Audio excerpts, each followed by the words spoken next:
ਜਤ ਪਹਾਰਾ ਧੀਰਜ ਸੁਨਿਆਰ, ਅਰਨ ਮਤ ਵੇਦ ਹਥਿਆਰ। ਭਾਉ ਖੱਲਾਂ ਅਗਨ ਤਪਤਾਉ, ਭਾਂਡਾ ਭਾਉ ਅੰਮ੍ਰਿਤ ਤਿਤ ਢਾਲ। ਘੜੀਐ ਸ਼ਬਦ ਸੱਚੀ ਟਕਸਾਲ, ਜਿਨ ਕਉ ਨਦਰ ਕਰਮ ਤਿਨ ਕਾਰ। ਨਾਨਕ ਨਦਰੀ ਨਦਰ ਨਿਹਾਲ, ਜਿਨ ਕਉ ਨਦਰ ਕਰਮ ਤਿਨ ਕਾਰ। ਨਾਨਕ ਨਦਰੀ ਨਦਰ ਨਿਹਾਲ। ਦਸ਼ਮੇਸ਼ ਪਾਤਸ਼ਾਹ ਸ੍ਰੀ ਗੁਰੂ ਗੋਬਿੰਦ ਸਿੰਘ ਜੀ ਮਹਾਰਾਜ ਸੱਚੇ ਪਾਤਸ਼ਾਹ ਦੇ ਪਾਵਨ ਚਰਨਾਂ ਵਿੱਚ ਆਓ ਜੀ ਸੀਸ ਨਵਾਈਏ ਅਤੇ ਪਵਿੱਤਰ ਪਾਵਨ ਗੁਰਫਤਿਹ ਦੇ ਨਾਲ ਸਾਂਝ ਪਾ ਕੇ ਸਤਿਗੁਰੂ ਦੀਆਂ ਮਹਾਨ ਖੁਸ਼ੀਆਂ ਆਪਣੀ ਝੋਲੀ 'ਚ ਪਵਾਈਏ ਜੀ। ਵਾਹਿਗੁਰੂ ਜੀ ਕਾ ਖਾਲਸਾ, ਵਾਹਿਗੁਰੂ ਜੀ ਕੀ ਫਤਿਹ। ਗੁਰੂ ਨਾਨਕ ਸਾਹਿਬ ਸੱਚੇ ਪਾਤਸ਼ਾਹ ਦੀ ਪਵਿੱਤਰ ਬਾਣੀ ਜਪਜੀ ਸਾਹਿਬ ਦੀ ਅੱਜ ਸਾਡੇ ਕੋਲ 38ਵੀਂ ਪੌੜੀ ਮੌਜੂਦ ਹੈ, ਜਿਹੜੀ ਗੁਰੂ ਗ੍ਰੰਥ ਸਾਹਿਬ ਮਹਾਰਾਜ ਸੱਚੇ ਪਾਤਸ਼ਾਹ ਵਿੱਚ ਦਰਜ ਜਪਜੀ ਸਾਹਿਬ ਦੀ ਪਾਵਨ ਬਾਣੀ ਦੀ ਸਭ ਤੋਂ ਅਖੀਰਲੀ ਪੌੜੀ ਹੈ ਤੇ ਇਹਦੇ ਤੋਂ ਬਾਅਦ ਅਗਲਾ ਸ਼ਲੋਕ ਆਰੰਭ ਹੁੰਦਾ ਹੈ ਪਵਨ ਗੁਰੂ ਵਾਲਾ। ਗੁਰੂ ਨਾਨਕ ਸਾਹਿਬ ਸੱਚੇ ਪਾਤਸ਼ਾਹ ਦੀ ਇਹ ਜਿਹੜੀ ਅਖੀਰਲੀ ਪੌੜੀ ਹੈ, ਇਹਦੇ ਬਾਰੇ ਮੈਂ ਸਿਰਫ ਇੰਨਾ ਕਹਾਂਗਾ ਕਿ ਇਹ ਨਿਚੋੜ ਹੈ, ਇਹ ਤੱਤ ਹੈ। ਔਰ ਗੁਰੂ ਨਾਨਕ ਸਾਹਿਬ ਸੱਚੇ ਪਾਤਸ਼ਾਹ ਨੇ ਅਖੀਰ ਵਿੱਚ ਇਸ ਪੌੜੀ ਨੂੰ ਦਰਜ ਕਰਕੇ ਸਿੱਖਾਂ ਦੇ ਉੱਤੇ ਭਾਵ ਕਿ ਪੂਰੀ ਦੁਨੀਆ ਦੇ ਉੱਤੇ ਇੱਕ ਬੜੀ ਵੱਡੀ ਕਿਰਪਾ ਕੀਤੀ ਹੈ। ਸੱਚ ਦੇ ਜਿਹੜੇ ਪਾਂਧੀ ਨੇ, ਜਿਹੜੇ ਸੱਚੇ ਮਾਰਗ ਉੱਤੇ ਤੁਰਨ ਵਾਲੇ ਨੇ, ਜਿਹੜੇ ਸੱਚੇ ਮਾਰਗ ਦੇ ਪਾਂਧੀ ਨੇ, ਸੱਚ ਮਾਰਗ ਉੱਤੇ ਚੱਲਣ ਵਾਲੇ ਨੇ, ਉਹਨਾਂ ਉੱਤੇ ਬੜੀ ਵੱਡੀ ਦਇਆ ਹੈ। ਕਿਉਂਕਿ ਬਾਣੀ ਦਾ ਇੱਕ ਮਾਇਨਾ ਹੈ ਜਿਹਨੂੰ ਅਸੀਂ ਆਪਣੇ ਜੀਵਨ ਦੇ ਵਿੱਚ ਧਾਰਨ ਕਰਨਾ ਹੈ ਤੇ ਆਪਣੇ ਜੀਵਨ ਦੇ ਹਰ ਇੱਕ ਪੱਖ ਨੂੰ ਰਚਨਾਉਣਾ ਹੈ। ਗੁਰਬਾਣੀ ਇਨਸਾਨ ਨੂੰ ਕਿਰਤ ਕਰਨ ਤੋਂ ਮਨਾ ਨਹੀਂ ਕਰਦੀ ਹੈ। ਇਹ ਨਹੀਂ ਵੀ ਬਾਣੀ ਪੜ੍ਹਨ ਦੇ ਨਾਲ ਇਨਸਾਨ ਹੱਥ 'ਚ ਮਾਲਾ ਫੜ ਲੈਂਦਾ ਹੈ ਜਾਂ ਕਿਰਤ ਕਰਨੀ ਛੱਡ ਦਿੰਦਾ ਹੈ, ਜਾਂ ਬਾਣੀ ਪੜ੍ਹਨ ਦੇ ਨਾਲ ਕਿਸੇ ਬੰਦੇ ਦਾ ਰੂਪ ਰੰਗ ਵੱਖਰਾ ਹੋ ਜਾਂਦਾ ਹੈ, ਨਹੀਂ। ਜਾਂ ਬਾਣੀ ਪੜ੍ਹਨ ਦੇ ਨਾਲ ਕਿਸੇ ਦੀ ਵੇਸ਼ ਭੂਸ਼ਾ ਵੱਖਰੀ ਹੋ ਜਾਂਦੀ ਹੈ, ਇਹ ਵੀ ਨਹੀਂ ਹੈ। ਬਾਣੀ ਪੜ੍ਹਨ ਦੇ ਨਾਲ ਇਨਸਾਨ ਦੇ ਅੰਦਰ ਇੱਕ ਲਾਗ ਲੱਗਦੀ ਹੈ, ਬੰਦੇ ਨੂੰ ਸੱਚ ਮਾਰਗ ਉੱਤੇ ਤੁਰਨ ਦੀ ਜਾਚ ਆਉਂਦੀ ਹੈ। ਤੇ ਗੁਰੂ ਨਾਨਕ ਸਾਹਿਬ ਨੇ ਕਈ ਤਰ੍ਹਾਂ ਦੀਆਂ ਐਗਜ਼ੈਂਪਲਾਂ ਦੇ ਕੇ ਪੂਰੀ ਜਪਜੀ ਸਾਹਿਬ ਦੀ ਪਾਵਨ ਬਾਣੀ ਦੇ ਵਿੱਚ ਸਾਨੂੰ ਸੱਚ ਨਾਲ ਜੋੜਿਆ। ਇਹਦੇ ਬਾਰੇ ਅਸੀਂ ਇੱਕ ਵੱਖਰੀ ਵੀਡੀਓ 'ਚ ਵੀ ਗੱਲ ਕਰਾਂਗੇ। ਤਤ ਸਾਰ ਜਪਜੀ ਸਾਹਿਬ ਦਾ ਕੀ ਹੈ, ਜਦੋਂ ਅਸੀਂ ਜਪਜੀ ਸਾਹਿਬ ਨੂੰ ਕੰਪਲੀਟ ਕਰ ਲਵਾਂਗੇ ਨਾ, ਉਹਦੇ ਤੋਂ ਬਾਅਦ ਅਸੀਂ ਜਪਜੀ ਸਾਹਿਬ ਦੇ ਤਤ ਸਾਰ ਬਾਰੇ ਗੱਲ ਕਰਾਂਗੇ ਵੀ ਪੂਰੇ ਜਪਜੀ ਸਾਹਿਬ ਦੀ ਜਿਹੜੀ ਆਪਾਂ ਵਿਚਾਰ ਕੀਤੀ ਉਹਦਾ ਸਾਰ ਕੀ ਨਿਕਲਿਆ, ਤਤ ਕੀ ਨਿਕਲਿਆ।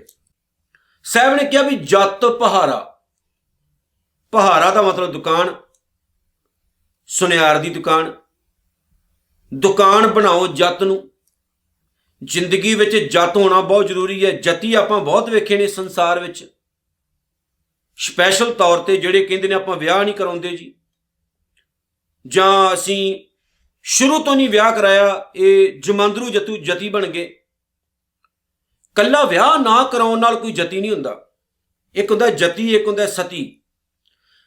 ਜਤੀ ਕਿਸੇ ਵੀ ਇਨਸਾਨ ਨੂੰ ਕਿਹਾ ਜਾ ਸਕਦਾ ਹੈ, ਪਰ ਜਤੀ ਹੋਣਾ ਵੀ ਬਹੁਤ ਜ਼ਰੂਰੀ ਹੈ ਨਾ। ਇਹ ਨਹੀਂ ਵੀ ਕੱਲਾ ਨਾਮ ਦਾ ਜਤੀ ਹੋ ਗਿਆ ਤੇ ਕੋਈ ਰੂਪ ਵੇਖਿਆ ਨਾਲ ਹੀ ਡੁੱਲ ਗਿਆ। ਵੇਖੇ ਨਾ, ਆਪਾਂ ਇਤਿਹਾਸ ਨੂੰ ਪੜ੍ਹਦੇ ਹਾਂ, ਬਹੁਤ ਸਾਰੇ ਲੋਕ ਐਸੇ ਸਾਨੂੰ ਮਿਲਦੇ ਨੇ ਨਾਮ ਦੇ ਜਤੀ ਨੇ, ਪਰ ਅਸਲ ਦੇ ਵਿੱਚ ਜੇ ਉਹਨਾਂ ਦੀ ਲਾਈਫ ਵੇਖੀ ਜਾਵੇ ਤਾਂ ਉਹ ਬਹੁਤ ਭ੍ਰਿਸ਼ਟ ਹੁੰਦੇ ਨੇ। ਸਤਿਗੁਰੂ ਨੇ ਇੱਕ ਜਗ੍ਹਾ ਤੇ ਤ੍ਰਿਸ਼ਨਾ ਦੀ ਗੱਲ ਕੀਤੀ ਹੈ। ਉੱਥੇ ਸਤਿਗੁਰੂ ਨੇ ਕਿਹਾ, ਤ੍ਰਿਸ਼ਨਾ ਬਿਰਲੇ ਕੀ ਹੀ ਬੁੱਝੀ ਹੈ, ਕੋਟ ਜੋਰੇ ਲਾ ਕਰੋਰੇ ਮਾਨਾ ਹੋ ਰਿਹਾ, ਪਰੈ ਪਰੈ ਹੀ ਕੋ ਲੁੱਝੀਏ। ਕਿ ਮਨ ਜਿਹੜਾ ਜਦੋਂ ਤੱਕ ਤ੍ਰਿਸ਼ਨਾ ਦੇ ਅਧੀਨ ਹੈ, ਜਿੰਨਾ ਮਰਜੀ ਜਤ ਧਾਰੋ, ਜਤ ਸਰੀਰ ਨੂੰ ਨਹੀਂ ਧਰਾਉਣਾ, ਜਤ ਆਪਣੇ ਬੁੱਧੀ ਨੂੰ, ਆਪਣੇ ਮਨ ਨੂੰ ਧਾਰਨ ਕਰਾਉਣਾ ਹੈ।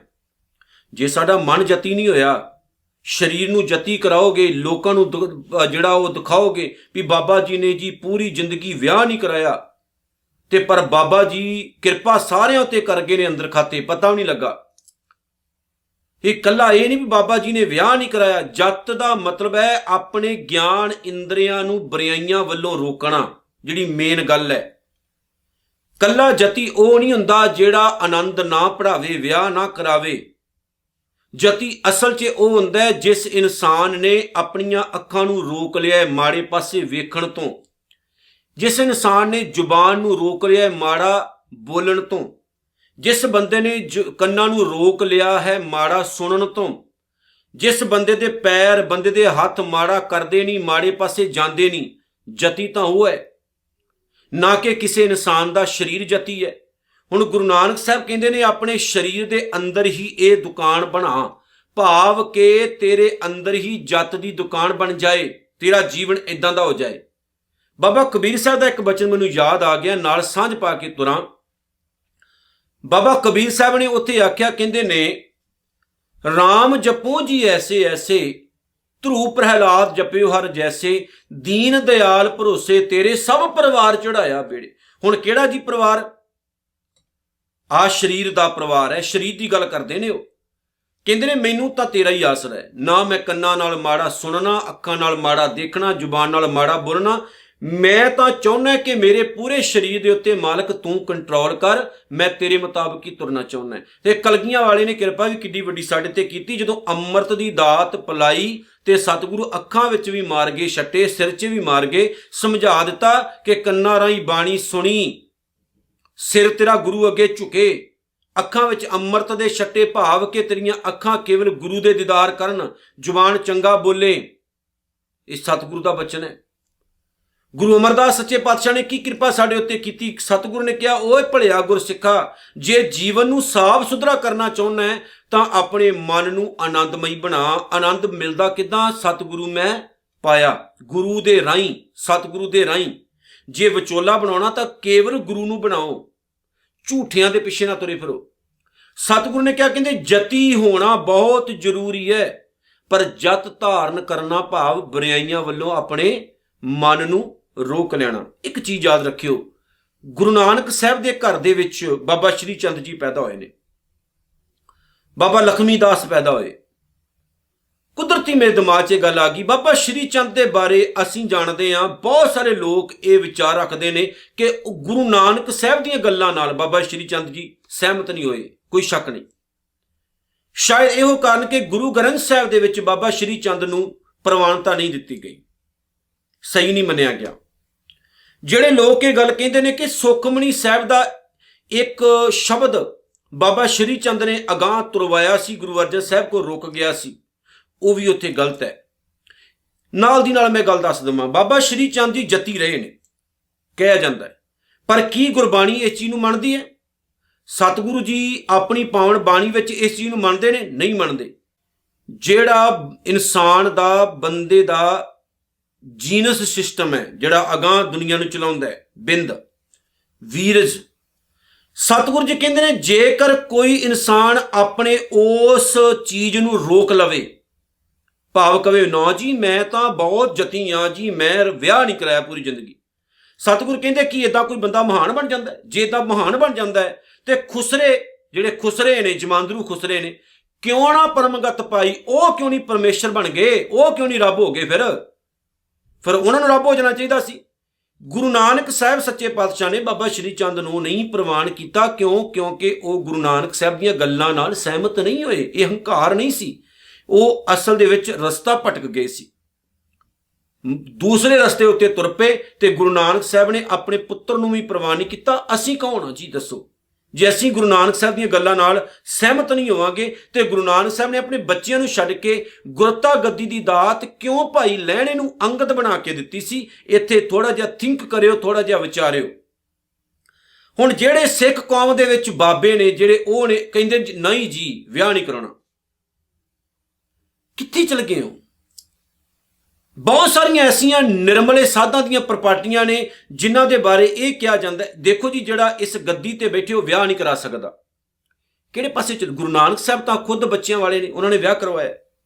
ਤੇ ਤੁਸੀਂ ਗੁਰੂ ਨਾਨਕ ਸਾਹਿਬ ਦੀ ਬਾਣੀ ਨੂੰ ਅਗਾਂਹ ਚਲਾਉਣ ਵਾਲੇ, ਬਾਣੀ ਦਾ ਪ੍ਰਭਾਵ ਅਗਾਂਹ ਚਲਾਉਣ ਵਾਲੇ ਕਿਹੜੇ ਪਾਸੇ ਲੈ ਗਏ ਲੋਕਾਂ ਨੂੰ ਵੀ ਸਾਡਾ ਬਾਬਾ ਜਤੀ ਆ ਜੀ, ਜਤੀ ਬਾਬੇ। ਆ ਜਿੰਨੇ ਜਤੀ ਨੇ ਨਾ, ਸਭ ਤੋਂ ਵੱਡੇ ਪਖੰਡੀ, ਸਭ ਤੋਂ ਜ਼ਿਆਦਾ ਪਖੰਡ ਇਹਨਾਂ ਨੇ ਪਾਇਆ। ਇਹ ਬਾਹਰੋਂ ਜਤੀ ਨੇ, ਅੰਦਰੋਂ ਜਤੀ ਨਹੀਂ। ਕਿਤੇ ਐਵੇਂ ਭੁਲੇਖਾ ਨਾ ਖਾ ਜਿਓ ਔਰ ਇਹਨਾਂ ਉੱਤੇ ਵਿਸ਼ਵਾਸ ਵੀ ਨਾ ਕਰਿਓ।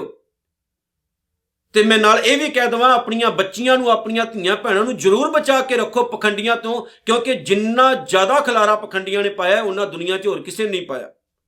ਗੁਰੂ ਨਾਨਕ ਸਾਹਿਬ ਅੱਗੇ ਕੀ ਕਹਿੰਦੇ ਨੇ? ਜਤ ਪਹਾਰਾ ਸਿੱਖਾ, ਤੇਰੀ ਜ਼ਿੰਦਗੀ ਜਤੀ ਹੋਵੇ, ਇਹ ਤੇਰੇ ਅੰਦਰ ਦੁਕਾਨ ਬਣ ਜਾਏ। ਜਤ ਰੂਪ ਦੁਕਾਨ ਬਣਾ, ਸੁਨਿਆਰਾ ਬਣਾ ਧੀਰਜ ਨੂੰ। ਧੀਰਜ ਦੇਖੋ, ਜੇ ਜ਼ਿੰਦਗੀ ਦੇ ਵਿੱਚ ਖੁਸ਼ੀ ਆ ਗਈ ਤੇ ਬਹੁਤ ਜ਼ਿਆਦਾ ਹੀ ਨਾ ਉਹ ਤਾਂ ਨੱਚੋ ਟੱਪੋ। ਤੇ ਜੇ ਜ਼ਿੰਦਗੀ 'ਚ ਦੁੱਖ ਆ ਗਿਆ ਤੇ ਰੋ ਰੋ ਕੇ ਬੁਰਾ ਹਾਲ ਹੀ ਨਾ ਕਰ ਲਓ, ਮਾਰੀ ਨਾ ਜਾਓ ਵੀ ਬੁਰਾ ਹਾਲ ਹੋ ਗਿਆ ਜੀ। ਧੀਰਜ ਵੀ ਜ਼ਿੰਦਗੀ ਦੇ ਵਿੱਚ ਬਹੁਤ ਜ਼ਰੂਰੀ। ਸਮਤਲ ਰੱਖੋ, ਬਰਾਬਰ ਰੱਖੋ ਆਪਣੇ ਆਪ ਨੂੰ। ਜੇ ਦੁੱਖ ਹੈ ਉਹ ਵੀ ਝੱਲੋ, ਸੁੱਖ ਹੈ ਉਹ ਵੀ ਝੱਲੋ, ਨੰਗ ਭੁੱਖ ਹੈ ਉਹ ਵੀ ਝੱਲੋ। ਆਪਣੀ ਜ਼ਿੰਦਗੀ ਦੇ ਵਿੱਚ ਇੱਕ ਚੀਜ਼ ਪੈਦਾ ਕਰ ਲਓ, ਕੰਟਰੋਲ ਕਰਨਾ। ਗੁਰੂ ਅਰਜਨ ਸਾਹਿਬ ਨੇ ਇੱਕ ਸਿੱਖ ਨੂੰ ਇਹੀ ਗੱਲ ਸਮਝਾਈ ਸੀ ਨਾ ਕਿ ਜੇ ਜ਼ਿੰਦਗੀ ਦੇ ਵਿੱਚ ਸੁੱਖ ਆਉਣ ਤੇ ਬਹੁਤ ਜ਼ਿਆਦਾ ਖੁਸ਼ ਨਾ ਹੋਵੀਂ, ਦੁੱਖ ਆਉਣ ਤੇ ਐਵੇਂ ਹੀ ਪ੍ਰਮਾਤਮਾ ਨੂੰ ਮਿਹਣੇ ਨਾ ਮਾਰਦਾ ਰਹੀ। ਕਿਉਂਕਿ ਜਿਹੜੀਆਂ ਸੰਸਾਰਕ ਵਸਤੂਆਂ ਵਾਲੇ ਨਾ ਉਹ ਆਉਂਦੀਆਂ ਜਾਂਦੀਆਂ ਨੇ, ਉਹਨਾਂ ਦਾ ਸੁਭਾਅ ਬਦਲਦਾ ਹੈ, ਪਰ ਬੰਦੇ ਨੂੰ ਆਪਣੇ ਸੁਭਾਅ ਤੇ ਕੰਟਰੋਲ ਰੱਖਣਾ ਚਾਹੀਦਾ ਹੈ। ਧੀਰਜ ਵੀ ਬਹੁਤ ਜ਼ਰੂਰੀ ਹੈ ਲਾਈਫ ਦੇ ਵਿੱਚ। ਧੀਰਜ ਨਾ ਹੋਣ ਕਰਕੇ ਅੱਜ ਬਹੁਤ ਜ਼ਿਆਦਾ ਨੁਕਸਾਨ ਹੋ ਰਿਹਾ ਹੈ ਸਾਡੇ ਘਰਾਂ ਦਾ। ਤੇ ਸਤਿਗੁਰ ਨੇ ਧੀਰਜ ਦੀ ਗੱਲ ਕੀਤੀ ਵੀ ਧੀਰਜ ਵੀ ਰੱਖ ਆਪਣੀ ਲਾਈਫ, ਧੀਰਜਵਾਨ ਹੋ ਤਾਂ ਕਿ ਤੇਰੀ ਜ਼ਿੰਦਗੀ ਬਰਾਬਰ ਚੱਲਦੀ ਰਹੇ। ਐਰਨ ਮਤ, ਐਰਨ ਮਤ ਵੇਦ ਹਥਿਆਰ। ਐਰਨ ਦੀ ਮੈਂ ਤਸਵੀਰ ਤੁਹਾਨੂੰ ਸਕਰੀਨ ਤੇ ਦੇ ਰਿਹਾ, ਦੇਖਿਓ। ਖਾਸ ਤੌਰ ਤੇ ਤੁਸੀਂ ਲੋਹਾਰ ਦੀ ਦੁਕਾਨ ਤੇ ਜਾਂਦੇ ਹੋ ਨਾ, ਤਾਂ ਉਹਦੇ ਕੋਲ ਇੱਕ ਹਥੌੜਾ ਹੁੰਦਾ ਹੈ ਤੇ ਹੇਠਾਂ ਨਾ ਉਹਨੇ ਜਿੱਥੇ ਉਹ ਬੈਠਾ ਹੁੰਦਾ ਹੈ ਉੱਥੇ ਉਹਨੇ ਇੱਕ ਲੋਹੇ ਦੀ ਨਾ ਗਾਚੀ ਜੀ ਬਣਾ ਕੇ ਰੱਖੀ ਹੁੰਦੀ ਹੈ, ਚੌਰਸ। ਖਾਸ ਤੌਰ ਤੇ ਇਦਾਂ ਦੀ ਉੱਥੇ ਐਰਨ ਵਰਤੀ ਜਾਂਦੀ ਹੈ, ਪਰ ਉਹਦੀ ਇੰਟਰਨੈਟ ਉੱਤੇ ਸ਼ੇਪ ਹੋਰ ਤਰ੍ਹਾਂ ਦੀ ਵੀ ਹੈ ਜਿਹੜੀ ਆਮ ਘਰਾਂ ਵਿੱਚ ਵੀ ਪਾਈ ਜਾਂਦੀ। ਉਹਦੇ ਉੱਤੇ ਕੋਈ ਚੀਜ਼ ਰੱਖ ਕੇ ਤੇ ਉਹਦੇ ਉੱਤੇ ਹਥੌੜਾ ਮਾਰ ਕੇ ਤੇ ਉਹ ਚੀਜ਼ ਨੂੰ ਸਹੀ ਕੀਤਾ ਜਾਂਦਾ ਹੈ। ਲੇਕਿਨ ਸਾਰੇ ਦਰਦ, ਸਾਰੇ ਦੁੱਖ ਸਹਿੰਦੀ ਕੌਣ ਹੈ? ਐਰਨ। ਆਪ ਦੁੱਖ ਝੱਲ ਕੇ, ਆਪ ਪੀੜਾ ਝੱਲ ਕੇ ਕਿਸੇ ਦਾ ਭਲਾ ਕਰ ਜਾਂਦੀ ਹੈ। ਤੇ ਗੁਰੂ ਸਾਹਿਬ ਨੇ ਕਿਹਾ, ਕਹਿੰਦੇ ਆਪਣੀ ਅਕਲ ਨੂੰ, ਆਪਣੀ ਮਤ ਨੂੰ ਐਰਨ ਵਰਗਾ ਬਣਾ। ਦੇਖ ਕਿੰਨੇ ਦੁੱਖ ਝੱਲਦੀ ਹੈ, ਦੇਖ ਕਿੰਨੇ ਕਸ਼ਟ ਝੱਲਦੀ ਹੈ, ਕਿੰਨੀਆਂ ਹਥੌੜਾਂ ਦੀਆਂ ਮਾਰਾਂ ਝੱਲਦੀ ਹੈ, ਲੇਕਿਨ ਫੇਰ ਵੀ ਉਹ ਦੁਖੀ ਨਹੀਂ ਨਾ ਹੁੰਦੀ, ਫੇਰ ਵੀ ਉਹ ਖੁਸ਼ ਰਹਿੰਦੀ ਹੈ। ਆਪਣੀ ਅਕਲ ਨੂੰ ਇਦਾਂ ਦਾ ਬਣਾ।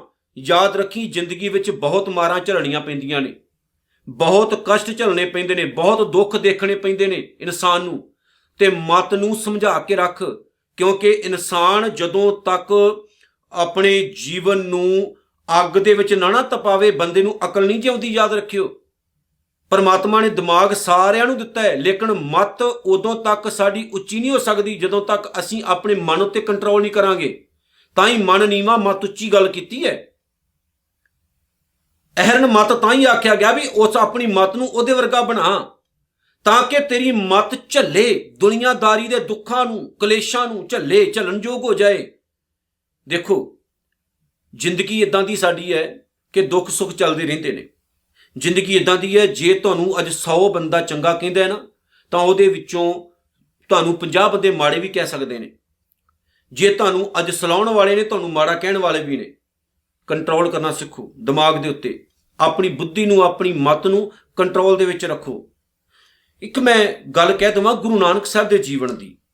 ਗੁਰੂ ਨਾਨਕ ਸਾਹਿਬ ਮੱਕੇ ਵਿੱਚ ਗਏ ਨੇ, ਆਪਾਂ ਸਾਰੇ ਜਾਣਦੇ ਹਾਂ ਕਿ ਗੁਰੂ ਨਾਨਕ ਸਾਹਿਬ ਨੂੰ ਲੱਤਾਂ ਤੋਂ ਪਕੜ ਕੇ ਘਸੀਟਿਆ ਗਿਆ, ਲੇਕਿਨ ਗੁਰੂ ਨਾਨਕ ਸਾਹਿਬ ਨੇ ਗੁੱਸਾ ਨਹੀਂ ਮਨਾਇਆ, ਸਗੋਂ ਇਹ ਗੱਲ ਕਹੀ ਵੀ ਠੀਕ ਹੈ ਵੀ ਤੂੰ ਮੈਨੂੰ ਲੱਤੋਂ ਫੜ ਕੇ ਘਸੀਟਣ ਵਾਲਿਆ, ਪਰਮਾਤਮਾ ਅੱਲਾਹ ਤਾਲਾ ਜਿੱਧਰ ਨਹੀਂ ਨਾ ਉਧਰ ਮੇਰੀ ਲੱਤਾਂ ਕਰ ਦੇ। ਕਿਹਾ ਨਾ, ਗੁਰੂ ਨਾਨਕ ਸਾਹਿਬ ਸੱਚੇ ਪਾਤਸ਼ਾਹ ਨੇ ਇਸਤੇਮਾਲ ਕੀਤਾ। ਦੇਖੋ, ਅਸੀਂ ਵੀ ਕਰਨਾ ਹੈ।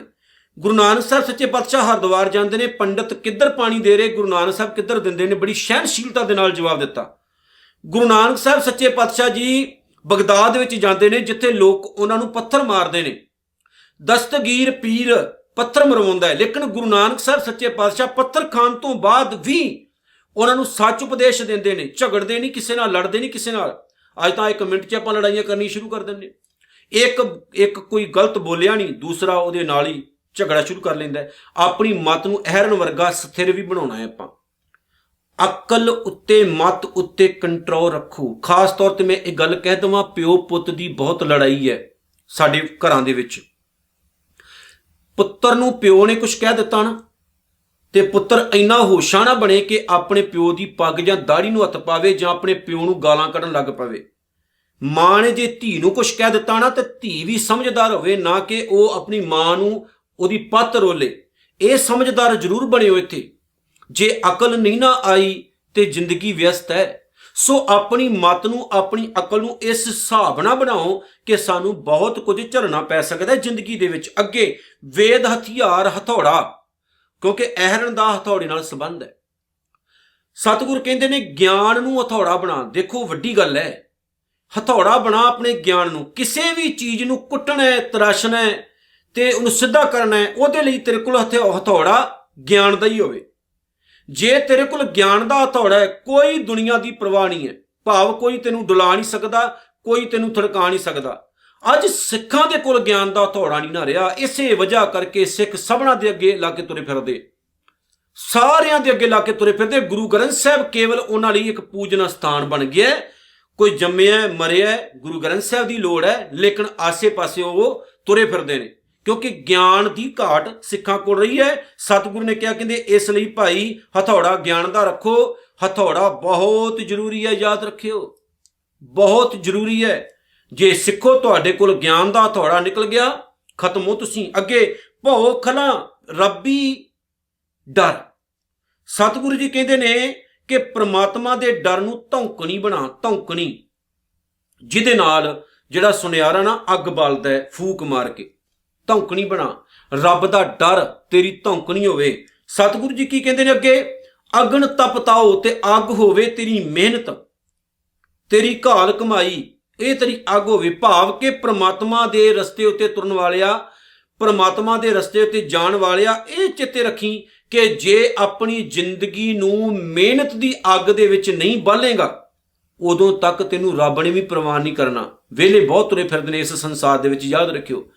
ਤਾਂ ਹੀ ਸਤਿਗੁਰੂ ਨੇ ਕਿਹਾ, ਕਹਿੰਦੇ ਨੇ ਆਪਣੀ ਮਿਹਨਤ ਨੂੰ ਅੱਗ ਬਣਾ ਲੈ। ਮਿਹਨਤ ਵਾਕਈ ਅੱਗ ਹੁੰਦੀ। ਕੋਈ ਮਿਹਨਤ ਕਰਨ ਵਾਲਾ ਜਿਹੜਾ ਇਨਸਾਨ ਹੁੰਦਾ ਨਾ, ਉਹਦਾ ਸਰੀਰ ਦੇਖੋ ਤੁਸੀਂ, ਮਿਹਨਤ ਕਰਨ ਵਾਲਾ ਬੰਦਾ, ਸਰੀਰ ਦੇਖਿਓ ਉਹਦਾ, ਜਿਹੜਾ ਬੰਦਾ ਮਿਹਨਤੀ ਹੈ। ਮਿਹਨਤ ਬਹੁਤ ਜ਼ਰੂਰੀ। ਸਤਿਗੁਰੂ ਨੇ ਕਿਹਾ, ਕਹਿੰਦੇ ਨੇ ਰੱਬੀ ਡਰ ਨੂੰ ਧੌਂਕਣੀ ਅਤੇ ਮਿਹਨਤ ਨੂੰ ਅੱਗ ਬਣਾ ਕੇ ਚੱਲ। ਭਾਂਡਾ ਭਾਓ ਅੰਮ੍ਰਿਤ ਤਿਤ ਢਾਲ। ਹੁਣ ਉਹ ਭਾਂਡਾ ਆਪਾਂ ਤਿਆਰ ਕਰਨਾ ਕੁਠਾਲੀ। ਕੁਠਾਲੀ ਦੀ ਤਸਵੀਰ ਮੈਂ ਤੁਹਾਨੂੰ ਦੇ ਦਿੰਦਾ, ਦੇਖਿਓ। ਕੁਠਾਲੀ ਜਿਹਦੇ ਵਿੱਚ ਸੋਨਾ ਪਾਇਆ ਜਾਂਦਾ ਹੈ। ਹੁਣ ਇਹ ਕਿਹਾ ਜਾਂਦਾ ਵੀ ਜਿਹੜਾ ਸੁਨਿਆਰਾ ਹੁੰਦਾ ਨਾ, ਉਹ ਕੁਠਾਲੀ 'ਚ ਸੋਨਾ ਪਾਉਂਦਾ ਹੈ। ਫਿਰ ਉਸ ਕੁਠਾਲੀ ਹੇਠਾਂ ਅੱਗ ਲਗਾਈ ਜਾਂਦੀ। ਜਦੋਂ ਤੱਕ ਉਸ ਸੋਨੇ ਦੇ ਵਿੱਚ ਮਿਲਾਵਟ ਹੈ, ਸੋਨਾ ਘੁੰਮਦਾ ਰਹਿੰਦਾ ਹੈ। ਇਹ ਗੱਲ ਧੰਨ ਗੁਰੂ ਗ੍ਰੰਥ ਸਾਹਿਬ ਦੀ ਪਾਵਨ ਬਾਣੀ ਵਿੱਚ ਵੀ ਲਿਖੀ ਹੋਈ ਹੈ। ਤੇ ਜਦੋਂ ਉਹ ਸੋਨੇ ਦੀ ਮਿਲਾਵਟ ਖਤਮ ਹੋ ਜਾਂਦੀ ਹੈ, ਸੋਨੇ 'ਚ ਟਿਕਾਊ ਆ ਜਾਂਦਾ ਹੈ। ਤੇ ਅਸੀਂ ਕੀ ਕਰਨਾ ਜੀ, ਪਰਮਾਤਮਾ ਦੇ ਪਿਆਰ ਦਾ ਭਾਂਡਾ ਬਣਾਉਣਾ ਹੈ। ਭਾਵ ਕਿ ਕੁਠਾਲੀ ਤਿਆਰ ਕਰਨੀ ਹੈ, ਅੰਮ੍ਰਿਤ ਤਿਤ ਢਾਲ। ਫਿਰ ਉਹਦੇ ਵਿੱਚ ਰੱਬੀ ਨਾਮ ਰੂਪ ਅੰਮ੍ਰਿਤ ਪਾਉਣਾ ਹੈ। ਫਿਰ ਕੀ ਹੋਣਾ ਹੈ ਜੀ, ਉਹਨੂੰ ਗਾਲਣਾ ਹੈ। ਸਮਝਦੇ ਹੋ? ਭਾਵ ਕਿ ਉਹਨੂੰ ਆਪਣੇ ਜੀਵਨ ਦੇ ਵਿੱਚ ਉਤਾਰਨਾ ਹੈ। ਆਪਣੀ ਲਾਈਫ ਨੂੰ ਗੁਰਬਾਣੀ ਦੇ ਮੁਤਾਬਕ ਸੋਧਣਾ ਹੈ। ਜਿਹੜੀਆਂ ਸਾਡੀਆਂ ਘਾਟਾਂ ਨੇ ਉਹਨਾਂ ਨੂੰ ਦੂਰ ਕਰਨਾ ਹੈ, ਆਪਣੀਆਂ ਕਮੀਆਂ ਨੂੰ ਦੂਰ ਕਰਨਾ ਹੈ। ਜਿਸ ਦਿਨ ਘਾਟਾਂ ਪੂਰੀਆਂ ਹੋ ਗਈਆਂ, ਕਮੀਆਂ ਦੂਰ ਹੋ ਗਈਆਂ, ਸਭ ਕੁਝ ਠੀਕ। ਬਾਬਾ ਕਬੀਰ ਸਾਹਿਬ ਨੇ ਕਿਹਾ ਨਾ, ਗੁਰ ਦਿਖਲਾਈ ਮੋਰੀ ਜਿਤ ਮਿਰਗ ਪਰਤ ਹੈ ਚੋਰੀ। ਮੋਰੀ ਭਾਵ ਕਿ ਜਿਹੜੀ ਕਮੀ ਹੈ ਸਾਡੇ ਵਿੱਚ, ਮੇਰੀਆਂ ਕਮੀਆਂ, ਮੇਰੀਆਂ ਘਾਟਾਂ ਮੇਰੇ ਸਤਿਗੁਰ ਨੇ ਮੈਨੂੰ ਦਿਖਾਈਆਂ। ਜਦੋਂ ਗੁਰੂ ਨੇ ਮੇਰੀਆਂ ਘਾਟਾਂ, ਮੇਰੀਆਂ ਕਮੀਆਂ ਦਿਖਾ ਦਿੱਤੀਆਂ, ਫਿਰ ਕੀ ਹੋ ਗਿਆ, ਜਿੰਨਾ ਰਸਤਿਆਂ ਥਾਣੀ ਵਕਾਰ ਅੰਦਰ ਆਉਂਦੇ ਸੀ, ਬੁਰਾਈਆਂ ਅੰਦਰ ਆਉਂਦੀਆਂ ਸੀ, ਉਹ ਮੇਰੇ ਰਸਤੇ ਗੁਰੂ ਨੇ ਦਿਖਾਏ ਤੇ ਮੈਨੂੰ ਕਿਹਾ, ਕਬੀਰ ਇਹਨਾਂ ਰਸਤਿਆਂ ਨੂੰ ਬੰਦ ਕਰ ਲੈ। ਤੇ ਮੈਂ ਉਹਨਾਂ ਰਸਤਿਆਂ ਨੂੰ ਬੰਦ ਵੀ ਕੀਤਾ। ਅੱਗੇ ਸਤਿਗੁਰੂ ਜੀ ਕੀ ਕਹਿੰਦੇ ਨੇ, ਘੜੀਏ ਸ਼ਬਦ ਸੱਚੀ ਟਕਸਾਲ। ਟਕਸਾਲ ਜਿਹਦੇ ਵਿੱਚ ਕਿਸੇ ਦੇਸ਼ ਦਾ ਪੈਸਾ ਘੜਿਆ ਜਾਂਦਾ ਹੈ, ਕਰੰਸੀ ਤਿਆਰ ਕੀਤੀ ਜਾਂਦੀ ਵੱਖ-ਵੱਖ ਕੰਟਰੀਆਂ ਦੀਆਂ, ਉਹਨੂੰ ਟਕਸਾਲ ਆਖਿਆ ਜਾਂਦਾ ਹੈ। ਸਤਿਗੁਰੂ ਨੇ ਆਖਿਆ, ਕਹਿੰਦੇ ਨੇ ਘੜੀਏ ਸ਼ਬਦ। ਇਸ ਸੱਚੀ ਟਕਸਾਲ ਵਿੱਚ ਹੀ ਗੁਰੂ ਦਾ ਸ਼ਬਦ ਘੜਿਆ ਜਾਂਦਾ ਹੈ। ਮਤਲਬ ਇਹ ਟਕਸਾਲ ਕਿੱਥੇ ਹੈ? ਆਪਣੇ ਅੰਦਰ। ਸਤਿਗੁਰੂ ਨੇ ਕਿਹਾ ਨਾ ਵੀ ਜਤ ਦੀ ਬਣਾ ਦੁਕਾਨ, ਧੀਰਜ ਨੂੰ ਬਣਾ ਸੁਨਿਆਰਾ। ਇਹ ਦੁਕਾਨ ਕਿੱਥੇ ਪੈਦਾ ਕਰਨੀ ਹੈ? ਆਪਣੇ ਜੀਵਨ ਦੇ ਅੰਦਰ। ਫਿਰ ਉਹ ਟਕਸਾਲ ਕਿੱਥੇ ਹੈ? ਆਪਣੇ ਜੀਵਨ ਦੇ ਅੰਦਰ। ਹੁਣ ਇਸ ਪੰਕਤੀ ਦਾ ਸੰਬੰਧ ਦਮਦਮੀ ਟਕਸਾਲ ਨਾਲ ਨਹੀਂ ਹੈ, ਭਾਵੇਂ ਉਹ ਵਰਤਦੇ ਨੇ, ਪਰ ਇਸ ਪੰਕਤੀ ਦਾ ਸੰਬੰਧ ਹਰ ਇੱਕ ਇਨਸਾਨ ਦੇ ਨਾਲ ਹੈ, ਭਾਵੇਂ ਉਹ ਸਿੱਖ ਨਹੀਂ ਵੀ ਹੈ, ਕਿਸੇ ਵੀ ਧਰਮ ਨੂੰ ਬਿਲੋਂਗ ਕਰਦਾ ਹੈ। ਸਤਿਗੁਰੂ ਨੇ ਕਿਹਾ ਆਪਣੇ ਅੰਦਰ ਇਹ ਚੀਜ਼ ਪੈਦਾ ਕਰ। ਫਿਰ ਇਹਦੇ ਰਾਹੀਂ ਇਸ ਸੱਚੀ ਟਕਸਾਲ ਦੇ ਵਿੱਚ ਗੁਰੂ ਦੇ ਸ਼ਬਦ ਨੂੰ ਘੜ। ਕਿਹੜਾ ਸ਼ਬਦ? ਜਿਹਦੇ ਰਾਹੀਂ ਅਸੀਂ ਆਪਣੀ ਲਾਈਫ ਨੂੰ, ਆਪਣੀ ਜ਼ਿੰਦਗੀ ਨੂੰ ਸੁਚੱਜਾ, ਸੋਹਣਾ, ਵਧੀਆ ਬਣਾਉਣਾ ਹੈ। ਸੋਹਣਾ ਉਦੋਂ ਤੱਕ ਪਹਿਨਣ ਯੋਗ ਨਹੀਂ ਬਣਦਾ ਜਦੋਂ ਤੱਕ ਉਹਦੇ 'ਚ ਮਿਲਾਵਟਾਂ ਹੁੰਦੀਆਂ ਨੇ। ਇਨਸਾਨ ਉਦੋਂ ਤੱਕ ਕੰਪਲੀਟ ਨਹੀਂ ਹੁੰਦਾ ਜਦੋਂ ਤੱਕ ਉਹਦੇ ਵਿੱਚ ਕਮੀਆਂ ਹੁੰਦੀਆਂ ਨੇ। ਸੋਨਾ ਉਦੋਂ ਤੱਕ ਸਹੀ ਨਹੀਂ ਹੁੰਦਾ ਜਦੋਂ ਤੱਕ ਉਹਦੇ 'ਚ ਕਮੀ ਹੈ। ਇਨਸਾਨ ਵੀ ਉਦੋਂ ਤੱਕ ਸਹੀ ਨਹੀਂ ਹੈ ਜਦੋਂ ਤੱਕ ਉਹਦੇ ਵਿੱਚ ਘਾਟਾਂ ਨੇ। ਮੇਰਾ ਸਤਿਗੁਰੂ ਹੀ ਹੈ ਜਿਹੜਾ ਘਾਟਾਂ ਪੂਰੀਆਂ ਕਰਦਾ ਹੈ। ਗੁਰੂ ਨਾਨਕ ਸਾਹਿਬ ਦਾ ਇੱਕ ਬਚਨ ਆਪ ਨਾਲ ਮੈਂ ਸ਼ੇਅਰ ਕਰ ਦਵਾਂ, ਜਿੱਥੇ ਸਤਿਗੁਰੂ ਨੇ ਸ਼੍ਰੀ ਰਾਗ ਵਿੱਚ ਆਖਿਆ ਕਿ ਜੇਕਰ ਮੋਤੀਆਂ ਵਰਗੇ ਘਰਾਂ ਵਿੱਚ ਰਹਿਣ ਵਾਲਾ ਇਨਸਾਨ ਰੱਬ ਨੂੰ ਭੁੱਲ ਜਾਏ ਨਾ, ਜੇਕਰ ਰਿੱਧੀਆਂ ਸਿੱਧੀਆਂ ਪਾ ਕੇ ਵੀ, ਭਾਵ ਕਿ ਦੁਨਿਆਵੀ ਤਾਕਤਾਂ ਪਾ ਕੇ ਵੀ ਇਨਸਾਨ ਰੱਬ ਨੂੰ ਭੁੱਲ ਜਾਏ ਨਾ, ਜੇਕਰ ਰਾਜ ਤਖਤ ਉੱਤੇ ਬੈਠ ਕੇ ਵੀ ਕੋਈ ਇਨਸਾਨ ਰੱਬ ਨੂੰ ਭੁੱਲ ਜਾਏ, ਜੇਕਰ ਬਹੁਤ ਵਧੀਆ ਗੁੱਡ ਲਾਈਫ ਜਿਉਂਦਾ ਹੋਇਆ ਇਨਸਾਨ ਵੀ ਪ੍ਰਮਾਤਮਾ ਨੂੰ ਭੁੱਲ ਜਾਏ, ਤੇ ਗੁਰੂ ਨਾਨਕ ਸਾਹਿਬ ਸੱਚੇ ਪਾਤਸ਼ਾਹ ਉਸ ਸ਼ਬਦ ਵਿੱਚ ਕਹਿੰਦੇ ਨੇ ਕਿ ਉਸ ਬੰਦੇ ਦਾ ਜੀਵਨ ਭ੍ਰਿਸ਼ਟ ਹੈ। ਮੋਤੀ ਤਾਂ ਮੰਦਰ ਉਸਰੇ, ਰਤਨੀ ਤਾਂ ਹੋਹੇ ਜੜਾਓ, ਕਸਤੂਰ ਕੁੰਗੂ ਅਗਰ ਚੰਦਨ ਲੀਪ ਆਵੇ ਚਾਓ, ਮਤ ਦੇਖ ਭੂਲਾਂ ਵਿਸਰੈ ਤੇਰਾ ਚਿਤ ਨਾ ਆਵੇ ਨਾਉ, ਹਰ ਦਿਨ ਜੀਓ ਜਲ ਬਲ ਜਾਓ, ਮੈਂ ਆਪਣਾ ਗੁਰ ਪੂਛ ਦੇਖਿਆ ਅਵਰ ਨਹੀਂ ਤਾਉ। ਉਸ ਬੰਦੇ ਦਾ ਅੰਦਰ ਸੜ ਬਲ ਕੇ ਕੋਲਾ ਹੋ ਜਾਂਦਾ ਹੈ, ਜਿਹੜਾ ਬੰਦਾ ਸਭ ਕੁਝ ਪਾ ਕੇ ਵੀ ਪ੍ਰਮਾਤਮਾ ਨੂੰ ਯਾਦ ਨਹੀਂ ਰੱਖਦਾ। ਜਦੋਂ ਗੁਰੂ ਨਾਨਕ ਸਾਹਿਬ ਨੇ ਭਾਈ ਲਹਿਣ ਨੂੰ ਗੱਦੀ ਦਿੱਤੀ ਨਾ, ਤੇ ਉਸ ਟਾਈਮ ਇੱਕ ਸ਼ਾਇਰਕਾਰ ਨੇ ਬੜਾ ਸੋਹਣਾ ਲਿਖਿਆ। ਉਹ ਕਹਿੰਦਾ, इश्क की भट्टी में डालकर जिस्म सोना कर दिया, लैने से अंगद बना अंगद से अल्लाह कर दिया, यह ज्योति जोत मिली संपूर्ण थिया राम। ਅਸੀਂ ਕੀ ਕਰਨਾ, ਜਿੱਦਾਂ ਸੋਨਾ ਕੁਠਾਲੀ 'ਚ ਪਾ ਕੇ ਸ਼ੁੱਧ ਕੀਤਾ ਜਾਂਦਾ ਹੈ, ਇਦਾਂ ਹੀ ਅਸੀਂ ਇਸ ਟਕਸਾਲ ਦੇ ਜਰੀਏ ਆਪਣੇ ਜੀਵਨ ਨੂੰ ਸ਼ੁੱਧ ਬਣਾਉਣਾ ਹੈ। ਗੁਰੂ ਦੇ ਸ਼ਬਦ ਦੇ ਦੁਆਰਾ ਆਪਣੀ ਘਾੜਤ ਘੜਨੀ ਹੈ, ਆਪਣੇ ਮਨ ਨੂੰ ਘੜਨਾ ਹੈ, ਆਪਣੀ ਸੁਰਤ ਨੂੰ ਘੜਨਾ ਹੈ, ਆਪਣੀ ਬੁੱਧ ਨੂੰ ਘੜਨਾ ਹੈ, ਆਪਣੇ ਜੀਵਨ ਦੇ ਵਿੱਚ ਸੁਚੱਜਾਪਨ ਲੈ ਕੇ ਆਉਣਾ ਹੈ। ਅੱਗੇ ਸਤਿਗੁਰੂ ਅਖੀਰ 'ਚ ਕਹਿੰਦੇ ਨੇ, ਜਿਨ ਕੋ ਨਦਰ ਕਰਮ ਤਿੰਨ ਕਾਰ। ਇਹ ਕਾਰ ਜਿਹੜੀ ਹੈ, ਇਹ ਕਾਰਜ ਜਿਹੜਾ ਹੈ ਕਿੰਨਾ ਮਨੁੱਖਾਂ ਦਾ ਹੈ, ਜਿਨ੍ਹਾਂ ਉੱਤੇ ਪ੍ਰਮਾਤਮਾ ਮਿਹਰ ਦੀ ਨਿਗਾਹ ਕਰਦਾ ਹੈ। ਤੇ ਮਿਹਰ ਦੀ ਨਿਗਾਹ ਰੱਬ ਸਾਰਿਆਂ ਉੱਤੇ ਕਰਦਾ ਹੈ, ਐਕਸੈਪਟ ਅਸੀਂ ਨਹੀਂ ਕਰਦੇ, ਉਹ ਸਾਡੇ ਵੱਸ ਹੈ, ਕਿਉਂਕਿ ਰੱਬ ਦੀ ਨਿਗਾਹ ਸਭਨਾ ਉੱਤੇ ਹੈ। ਸਭਨਾ ਉੱਪਰ ਨਦਰ ਪ੍ਰਭ ਤੇਰੀ, ਕਿਸੇ ਥੋੜੀ ਕਿਸੇ ਹੈ ਘਨੇਰੀ, ਹੁੰਦੀ ਸਾਰਿਆਂ ਉੱਤੇ ਹੈ। ਕਈ ਨਹੀਂ ਲੈ ਪਾਉਂਦੇ, ਕਈ ਲੈ ਲੈਂਦੇ ਨੇ। ਨਾਨਕ ਨਦਰੀ ਨਦਰ ਨਿਹਾਲ। ਫਿਰ ਜਿਨ੍ਹਾਂ ਮਨੁੱਖਾਂ ਤੇ ਪ੍ਰਮਾਤਮਾ ਮਿਹਰ ਦੀ ਨਿਗਾਹ ਕਰਦਾ ਹੈ, ਧੰਨ ਗੁਰੂ ਨਾਨਕ ਸਾਹਿਬ ਸੱਚੇ ਪਾਤਸ਼ਾਹ ਕਹਿੰਦੇ ਨੇ, ਵਾਹਿਗੁਰੂ ਦੀ ਮਿਹਰ ਦੀ ਦ੍ਰਿਸ਼ਟੀ ਨਾਲ ਉਹ ਇਨਸਾਨ ਨਿਹਾਲ ਹੋ ਜਾਂਦਾ ਹੈ, ਖੁਸ਼ ਹੋ ਜਾਂਦਾ ਹੈ। ਇਹ ਹੈ ਜਪਜੀ ਸਾਹਿਬ ਦੀ ਆਖਰੀ ਪੌੜੀ 38ਵੀਂ, ਜਿਹਦੇ 'ਚ ਗੁਰੂ ਨਾਨਕ ਸਾਹਿਬ ਨੇ ਸੱਚ ਸਮਝਾਇਆ ਸਾਨੂੰ ਕਿ ਸਿੱਖਾ ਜਤ ਜੀਵਨ 'ਚ ਧਾਰਨ ਕਰ, ਧੀਰਜ ਧਾਰਨ ਕਰ, ਆਪਣੀ ਜ਼ਿੰਦਗੀ ਜਿਹੜੀ ਹੈ ਉਹਨੂੰ ਗਿਆਨਵਾਨ ਬਣਾ, ਆਪਣੀ ਮਤ ਨੂੰ ਸੱਟਾਂ ਸਹਿਣ ਯੋਗ ਬਣਾ, ਕਿਉਂਕਿ ਦੁਨੀਆ ਬਹੁਤ ਸੱਟਾਂ ਮਾਰਦੀ ਹੈ। ਮਤ ਨੂੰ ਅਹਿਰਨ ਵਰਗਾ ਟਿਕਾਓ 'ਚ ਰੱਖ, ਆਸੇ ਪਾਸੇ ਭਟਕੇ ਨਾ।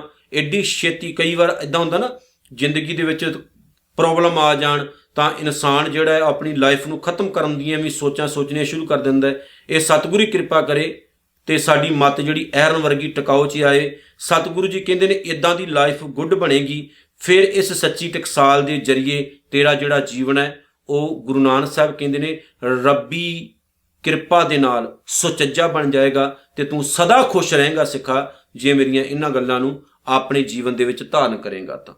ਆਓ ਇਤਨੀਆਂ ਬੇਨਤੀਆਂ ਸਵੀਕਾਰ ਕਰਨੀਆਂ, ਭੁੱਲ ਚੁੱਕ ਦੀ ਖਿਮਾ। ਵਾਹਿਗੁਰੂ ਜੀ ਕਾ ਖਾਲਸਾ, ਵਾਹਿਗੁਰੂ ਜੀ ਕੀ ਫਤਿਹ।